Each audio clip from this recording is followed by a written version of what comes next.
3. Hello students, how are you all? I hope you all are good at your home. My name is Vinay Patidar. I will teach you social science of class 10th and will begin by the subject that is India and contemporary world first and will talk about the French Revolution.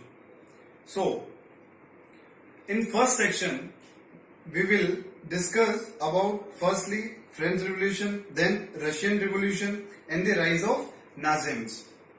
In the first chapter, we will discuss about French Revolution. So, let's start. On the morning of 14 July 1789, ये 17th century की बात हो रही है. The city of Paris was in a state of alarm. The king had commanded troops to move into the city. मतलब जो वहां का राजा था पेरिस का, उसने जितने भी ट्रूप्स थे, ट्रूप्स को हम बोलते हैं कॉप्स, वो भी बोलते हैं और पुलिस भी बोलते हैं, ठीक है. तो उनको उन्होंने कमांड दी थी कि सिटी के अंदर वो जाएं. Rumours spread that he would soon order the army to open fire upon the citizens. जो किंग था उसने ओपन ऑर्डर दे दिया था कि सिटीजन्स पर फायर करो. Some 7,000 men and women gathered in front of the town hall and decided to form a people's militia. मतलब करीबन 7,000 लोग वहां इकट्ठे हुए थे उस गेट के वहां, ताकि एक यूनिटी बना के उस चीज का अपन सामना करें. They broke into a number of government buildings in search of arms. मतलब उन्होंने बहुत सारे ऐसे बिल्डिंग्स और मतलब जो गवर्नमेंट ऑफिसेज रहते हैं उन सबको उन्होंने तोड़ दिया ताकि कुछ ना कुछ उनको आर्म्स मिले, मतलब कुछ वेपन्स मिले या कुछ एक सेफ्टी के लिए जगह मिले. Finally a group of several hundred people march towards the eastern part of the city and storm the fortress prison the Bastille where they hope to find hoarded ammunition.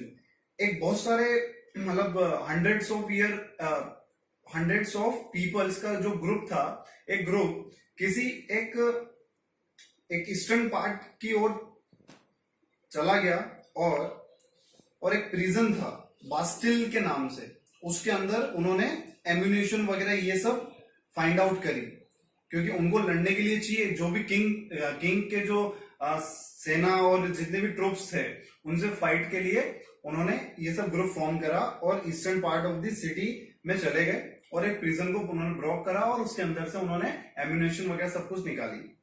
In the arm fight that followed the commander of Bastille was killed and prisoners released, though there were only 7 of them. मतलब वहां fight हुई जब वो गए और जो commander था Bastille जो प्रिजन था उसको उन्होंने मार गिराया और जितने भी प्रिजनर्स थे, जितने भी कैदी थे, उन सबको उन्होंने रिलीज कर दिया. The fortress was demolished and its stone fragments were sold in the market to all those who wished to keep a souvenir of its destruction.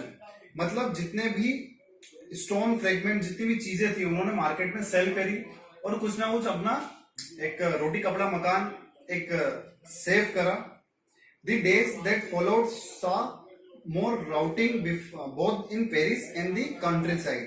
मतलब जो वो जो दिन जो गुजर रहे थे वो बहुत सारे लड़ाई झगड़े और ये ऐसी अटैक्स होना पेरिस के ऊपर और जितने भी पेरिस के पास में जो सिटीज वगैरह जो भी हैं उनमें यही हो रहा था, लड़ाई झगड़े. Most people were protesting against the high price of bread. मतलब महंगाई बहुत ज्यादा बढ़ गई थी 17th सेंचुरी में, इसीलिए उनको फ्रेंच रिवॉल्यूशन एक वन ऑफ द रीजन है कि इतनी ज्यादा महंगाई बढ़ गई. और वन ऑफ द रीजन ये भी था कि हाई प्राइस हो गई थी हर चीजें.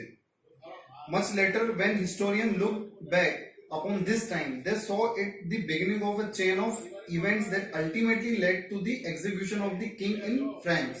मतलब जितने भी historians जो थे उन्होंने ये पाया कि जितने भी events हुए हैं थे पहले, क्या वो जो फ्रांस का जो किंग था उसकी वजह से हुए थे.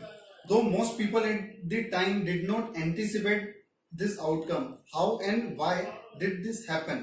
मतलब जो भी हुआ वहां, जैसे बेस्टिन जो प्रिजन उन्होंने तोड़ा, फिर उसके अंदर प्रिजनर्स को लोगों ने रिलीज करा, जितने भी हंगामे हुए, तो ये सब एक किसी ना किसी चीज की शुरुआत हो रही थी। अब हम नेक्स्ट वीडियो में पढ़ेंगे कि वो किस चीज की शुरुआत थी। जो हम पढ़ेंगे French society during the late 18th century. ये जो मैंने आपको ये जो कहानी बताई ये 17th सेंचुरी की कहानी है। जो अब हम जो पढ़ेंगे वो 18th सेंचुरी की हम एक कहानी पढ़ेंगे नेक्स्ट, जो कि फ्रेंच सोसाइटी के बारे में बताएगी हमको। तो I hope you like this video. Thank you so much.